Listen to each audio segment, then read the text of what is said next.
Never a dull moment here on the program. Always lots to discuss, lots to talk about in our St. Lucia regionally and around the globe as well. The U.S. midterm elections last evening, the results started coming in. We'll have an update on that for you. But let's focus our eyes on our brothers and sisters in the Commonwealth of Dominica, our next door neighbors who are getting ready to go back to the polls again. This time on the 6th of December. Friend of the show, political commentator, political observer, Mr. Peter Wickham, political scientist. Mr. Peter Wickham is already on standby and he joins us now live via the Flow video platform.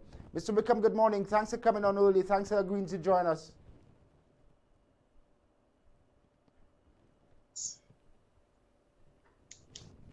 Peter, you with me? I am, yes. I'm hearing you perfectly. Warm welcome. Thanks for coming on. Good to be with you guys in Castro, as I was saying. Nice. Never a dull moment. What a quick turn of events over in Dominica. Somewhat surprising for many. Yeah, well, surprising for many, but I was, well, I guess I was privy to events a little earlier. The reality is that once the opposition indicated that they were going to make changes, I think that this was always a possible option. Let's start from the position that the DLP administration of Roosevelt Skerrit is a relatively old administration. It will be seeking a sixth term. It's unprecedented in the Caribbean, and against that background, I think it appreciates its vulnerability. It was vulnerable largely because of the fact that, you know, they are old government, and what happened in Grenada could easily have happened in Dominica.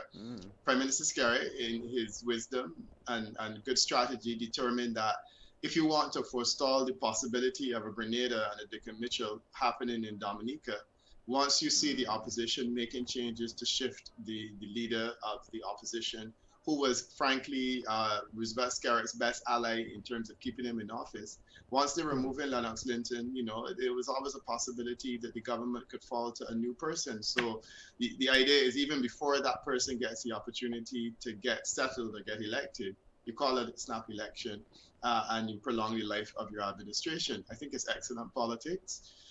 There are other issues that we can consider, but the political strategy of it is genius, quite frankly. Absolutely correct. Excellent political strategy from the Prime Minister Skerrit there in Roseau. But I will hear from him in just a bit, announcing his new slate last evening at the stadium grounds. But what does it say, Mr. Wickham, about our democratic process and possibly the need for fixed election dates? You now have a Prime Minister using his leverage, and he has the right by law to call election at any given date he so chooses. But 3 years into a 5-year mandate given to him by the people, choosing to go a snap election on the grounds of good strategy politically. What does it say about the democratic process and the choice, the mandate that the people would have given to him?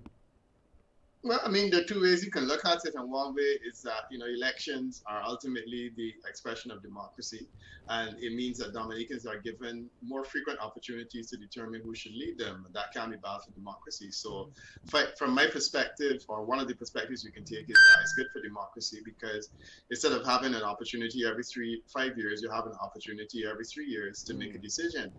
There's nothing novel about it. As you said, it's perfectly legal. Prime Minister Motley did it in Barbados, and it was a resounding success. It was done in Jamaica. You know, Prime Minister Holness did the same thing in Jamaica. It has been done in the United Kingdom with less outstanding results. You know, they've had more frequent elections there to settle other issues, and in some instances, it worked for Boris Johnson. It didn't work well for Theresa May. I think that this idea of fixed dates is something that I support, and let me put that on the record, that I completely support fixed dates. I believe we should have a predictable election date, and I think the Prime Minister should not have the power to determine, you know, when the election is called, and to have this thing in his back pocket that he pulls out and says, look, we're going to have an election. I do agree that elections are disruptive, and I like the predictability of being able to say, you know, every 5 years we have an election. The reality is that that's not what our Constitution says. So until that time, we have the opportunity to go back to the polls whenever the Prime Minister so chooses. and as a result, he's determined that. This thing about democracy being under threat is not something that I buy, largely because the democracy that we have requires elections in which people have a free and fair opportunity to choose the government of their choice. If they are given the opportunity more frequently, is that a threat to democracy? I tend to think not. Last night during his presentation, he said, quote, that he has less time in elective politics than he would have already served, indicating quite frankly that he's on his way out of elective politics. Who's next in line? And there are suggestions that he is perhaps paving the way, creating that ground for him to ascend to the office of President of the Commonwealth. Would that be surprising to you? It would be surprising. I've never heard Prime Minister Skerrit indicating an interest in wanting to become president. And frankly, it's difficult for a person who is a sitting prime minister to take on the role of president, because the president ultimately has no power. And you move from a situation in which you're the person who gives the president, advises the president what to do, to the situation where you're the one being advised. So I don't see Prime Minister Skerrit fitting comfortably into that role. I've never heard him expressing a desire, either privately or publicly, to become president of Dominica. And I tend to think he would fit uncomfortably into a role like that. There are possibilities for him. Clearly, he wants to exit politics. And my sense is that this does provide somewhat of a platform for him to hand over leadership. You have alternatives within the organization that are already known in the public domain. I mean, I can't identify the names of them, but I think that people know who in Dominica are options for leadership. But then you also have people that are coming in now that may present some interesting opportunities in terms of, I think it's 5 or 6 new candidates that he's identified. So to me, there are multiple opportunities for succession. And certainly if he has a new mandate now, a fresh mandate, it gives him 5 years within which to make his decisions to move on.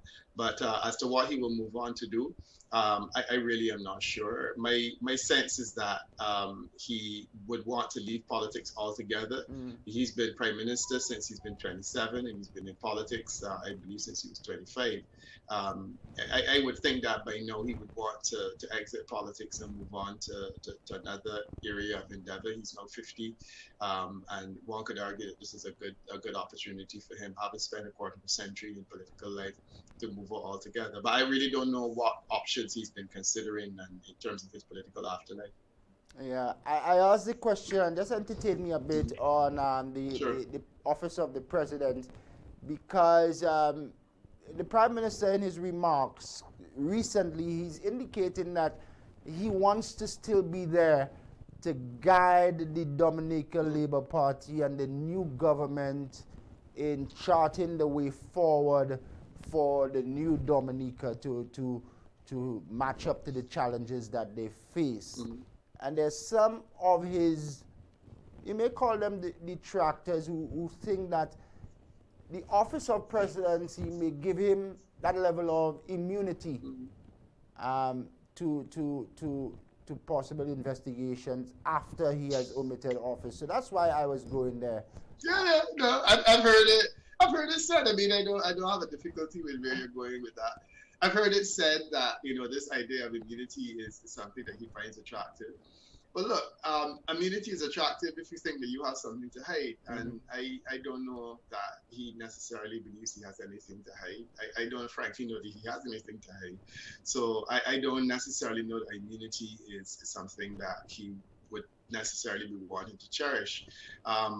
The possibility exists that he can remain a member of parliament and he can serve as a guide from the backbenches, or alternatively a ministerial role.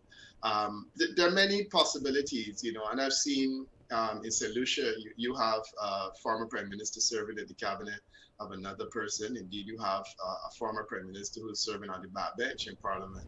I think it is an uncomfortable situation, and I've always said that Prime Minister Jean-Pierre, in my view, sits somewhat less comfortably because he has 2 persons of the eminence of former prime ministers within his ranks, and it must be an odd relationship, quite frankly.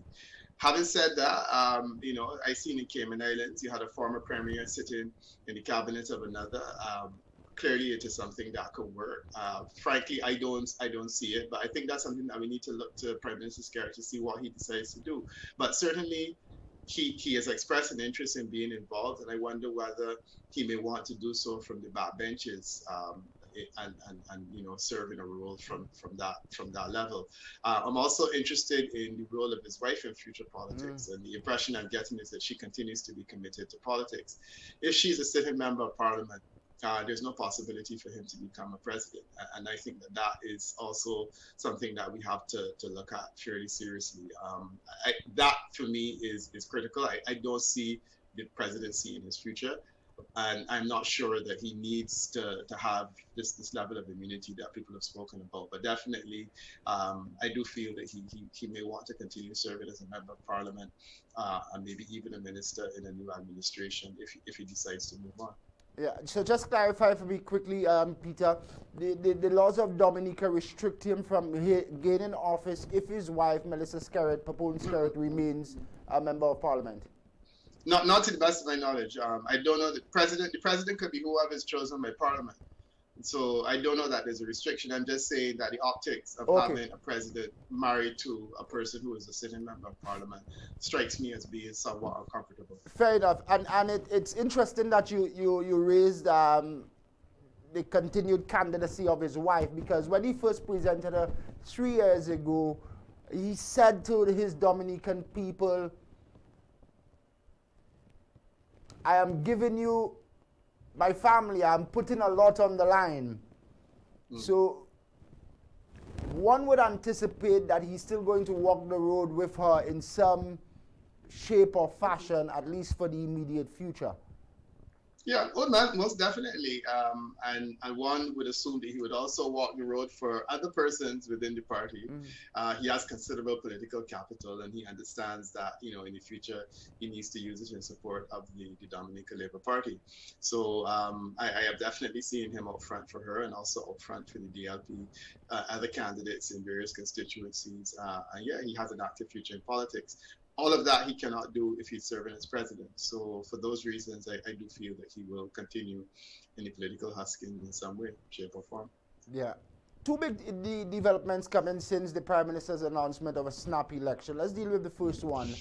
The main opposition, opposition figures indicating that they will not participate in the December 6th polls. What message will that send to the international community, Peter? But I mean, they're taking a position.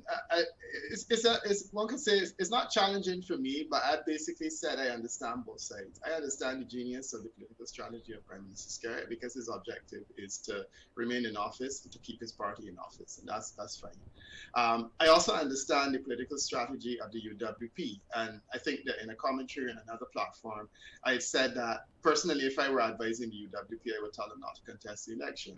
Now, my thing is that elections are physically demanding, they are financially demanding, and they're exhausting. Why would you want to subject yourself to that in a situation where you know that the outcome is a foregone conclusion? What you could do is you could wrap the whole thing in this whole idea of the need for reform, and you could say, okay, we were not contesting it on that basis.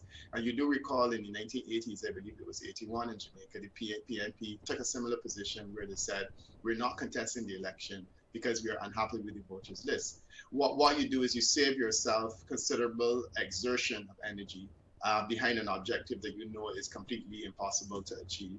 And then you're able to take a moral high ground. And I think that's exactly what the UWP has done. I don't know whether they were listening to me, because they normally have very little use for anything that I say. But they've taken a political high ground, and they say, look, you know, we're not contesting this election because we think that electoral reform is necessary. We don't believe that we'll have a fair shake without electoral reform.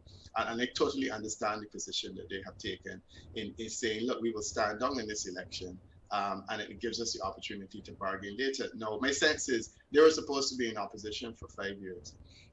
They were getting to 3, there were 2 more. If they feel that they can work towards getting, and you have a timeline for reform, this election out of the way, reform is achieved, and then they can start to lobby for fresh elections once the new voters list is finished.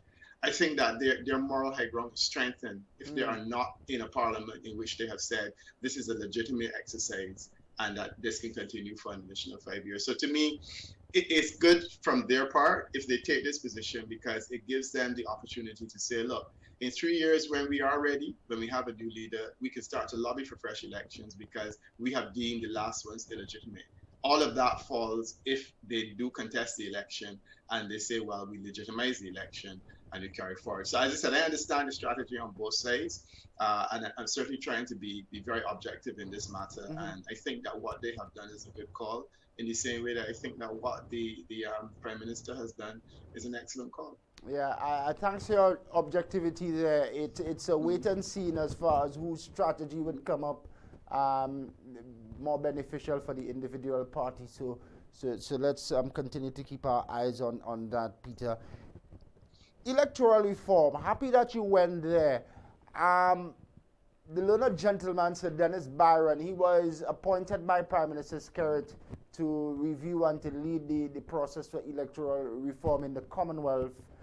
Sir Byron has since written back to Prime Minister Skerrit and to the leader of the parliamentary opposition, Mr. Lennox Linton. The letter to Mr. Linton went in on the 6th of this month, a copy of which we have.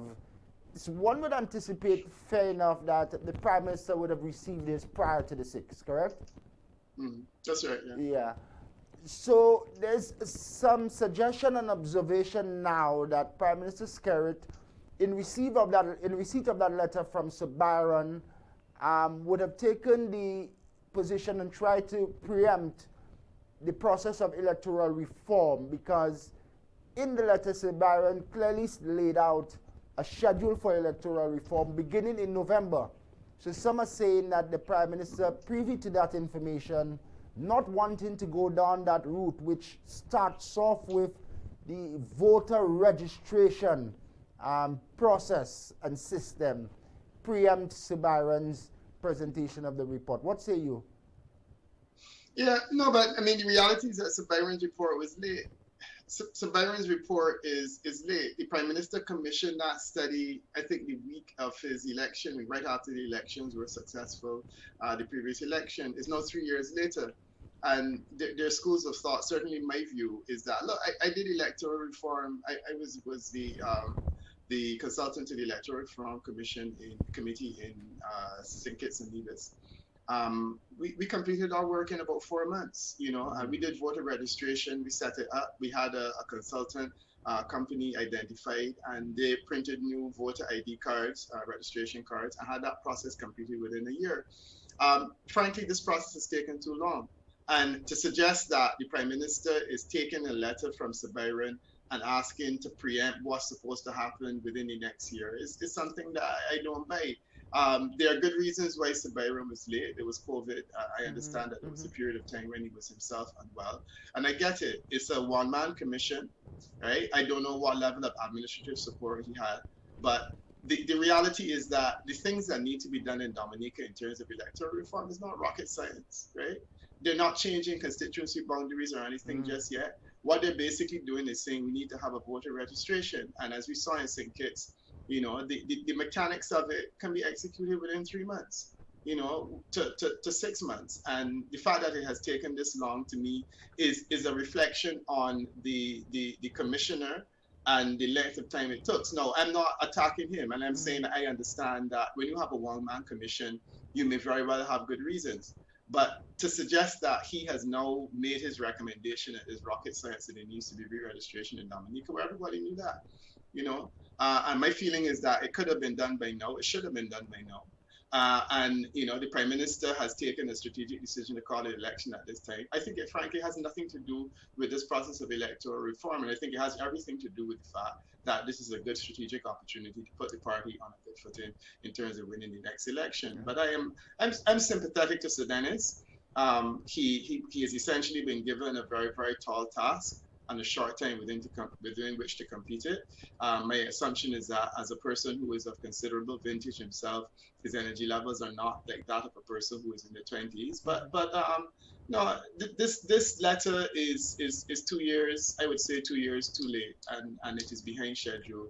Um, I perhaps believe that a part of the reason that Sir Dennis has offered this letter is essentially to give an explanation for the length of time that this thing has been taken, and to say this is the way forward. But for me personally, we all knew that there needed to be a re-registration. The mechanics of the re-registration are well known. We're doing it in Barbados now. It's been done in St. Kitts and Nevis, and it can be done quickly. Having said that, though, I am familiar with public opinion in Dominica, and I reject the idea that electoral reform will make a difference to the outcome of elections. In St. Kitts and Nevis, Dr. Drew? Douglas. Dr. Douglas went through elections back to back without reform. He had reform, and then he won a fourth election. My sense is that this is exactly what will probably happen in Dominica anyhow, because public opinion in Dominica does not support a change at this stage. So I don't believe that electoral reform is the problem. The opposition is convinced that they can't win elections because of electoral reform. But if I read public opinion correctly on the ground in Dominica, a majority of people believe that Prime Minister Skerrit is the best person to lead the country. And if that's the case, no amount of reform will change their views and opinions. What will happen is that you will have a lot of dead voters coming off the list and whatnot, like happened in St. Kitts. In St. Kitts, we removed 30% of voters from the voters list because they had either died or migrated and whatnot. So the list was clean. The voter turnout went from like 50% to 80%. Simply because the list was cleaned up, but it made absolutely no difference to the outcome of elections because people vote on the basis of who they prefer. Yeah, fair enough. But how dangerous is it, Peter, that perhaps in Dominica that you're still going to have an election, people showing up and not necessarily needing a voter ID to cast a ballot? Yeah, but they just had an election in the United States yesterday, and they had no voter ID there. They had an election. They had 2 elections in England, and then no voter ID. This thing about a voter ID is something that I find fascinating. In Barbados, if you turn up without your ID card, you can vote. I would imagine in Dominica is even easier because in Dominica everybody know who you are. So this idea that a voter ID is central to a safe and fair election is something that is complete and absolute nonsense. But because there's no voter ID in the United Kingdom, but we have Commonwealth consultants from the UK coming to the Caribbean and agreeing that we should have one, but they have none there. There's none in the United States of America. You need to be able to know that the person on the list is you. You need to be able to know that that is you and that the person who is voting identifies you. And I guarantee you that in most instances in Dominica, when people go to the polls, the person who is the registering officer and the person who is the voter are known to each other, and they know this is Peter Wickham and Peter Wickham is voting. Once Peter Wickham votes, his name is struck off the list. Then he used the ink and he inks his finger, so Peter Wickham can't vote again. Voter ID is not going to make a huge difference to that reality. It's a nice fail-safe, but let's be clear, there is no requirement for voter ID in the largest democracies in United Kingdom, or the larger democracy in the United Kingdom and the United States of America, and they have elections quite successfully. Yeah. You would agree that some of these larger jurisdictions have a more mature political system than ours as well? I don't necessarily agree with that. What's immature about our political system and what's immature about our people? We have comparable rates of education. We have comparable literacy rates. And I am not understanding what about maturity requires the fact that an individual is known to each other. There is far more opportunity for fraud in the US because it is highly unlikely that the voter is going to be known to the registering officer. The fact that in Dominica, the voter is going to be known to the registering officer, there are 2 scrutineers present that are probably going to know the voter as well because they come from the same area. To me, the likelihood of fraud is lower in Dominica than it is in the United States of America. Yeah. So this idea about politically mature democracies is not something that I buy. In this instance, familiarity is probably your best defense against fraud. Yeah. Fair enough. One more from me on the electoral reform process. Prime Minister in 2019 was very clear that he was in favor, and he acted upon it in quick step by appointing Sir Byron to lead the process of electoral reform. But he's going back to a poll again not keeping the promise. Yeah, no, I mean, and that is a powerful statement that you've just made because he made a commitment. He made a commitment to electoral reform. He gave Sir Byron a fairly tight timeline in terms of which to complete it. And it has not been able to deliver in either regard. Now, people can determine whether the reasons that have been advanced are satisfactory, which is COVID and so on. If people buy that, then it's easy to say, okay, well, there are good excuses why it shouldn't have happened. But I do agree with you that one of the most powerful arguments that the opposition can bring is the fact that the Prime Minister did give a commitment that he will execute the electoral reform and that it will be executed within a particularly short time frame, which has not been met. Yeah, two more from me quickly. The next Sure. few weeks will be very, very interesting in the Commonwealth. Prime Minister sending a signal last evening that he will not tolerate the sort of anarchy that we saw on the streets of Roseau the last time around. What's your projection for the mood on the ground in Roseau heading into the polls? What should we anticipate? I believe it will be a very low-key election. I don't believe that Labour will pull out all the stops because I frankly don't think that it will be an election that will be contested in a real way. The opposition is wobbling already because you're seeing Alex Bruno is now saying that he may offer candidates because there should be a candidate offered. Once there's a candidate offered, there's going to be an election and it's going to be a political bloodbath, quite frankly. So I imagine that there will be a low turnout, because the assumption on the part of a lot of people is that there's nothing to fight, and I don't believe the opposition is sufficiently organized to mount the kind of public disorder that they did on the last occasion. I hope that they don't, and I think it's going to be a relatively low-key election in which the outcome is going to be a foregone conclusion for most people, and as a result, a lot of people will probably not even want to go to vote. I don't believe there will be violence and stuff like that. That's a bad idea. And I think that the opposition has determined that it is a bad idea to create that kind of. Personally, I think that hurt them more than helped them in the last election. Finally, for me, Mr. Wickham, December 6th is the big date. Last evening, though, the Prime Minister unveiled his candidates under the theme "Still the Best for Dominica." 10 of his last candidates will no longer contest. They seem like a happy bunch on stage. Didn't appear to be any sour grapes among them. Talk about that, the possibility of any fallout, and the new 10 candidates, the prospects that they bring for Dominica as we close. Yeah, I mean, the idea of renewal is certainly there. He's renewed candidates before, probably not this many, but he's renewed candidates before. Prime Minister Skerrit seems to be able to handle the idea of changing candidates and giving new people direction and something to do. And, they will be unhappy, of course, but in the final analysis, they go on and, they have to see how they fit into the new conversation. But I think that with the level of strength that he's projecting himself to have, he can project candidate renewal successfully. And that will be interesting to see how people respond to it. It certainly gives new candidates something to do. But I've noticed in the past, there have been particularly visible former candidates that have fallen into line because, they say that Prime Minister in many ways, and this is not only Dominica, Prime Minister in St. Lucia as well, in my house are many rooms. I go to prepare a place for you. So the new candidates or the old candidates just have to determine which mansion they will occupy or which room they will occupy based on the Prime Minister say so. And my sense is that most of them will wait on the word of the Almighty as opposed to challenge the Almighty regarding the appropriate room within which they should reside. Yeah. And on that biblical note, we can say good morning. My sources say it's a very large mansion and they would have choices as to which room they select. Many rooms. It's true. Peter, nice always chatting with you. We'll talk again soon. Okay. Likewise. Take care. All right. Political scientist and observer with the company Cadres, Peter Wickham, coming in.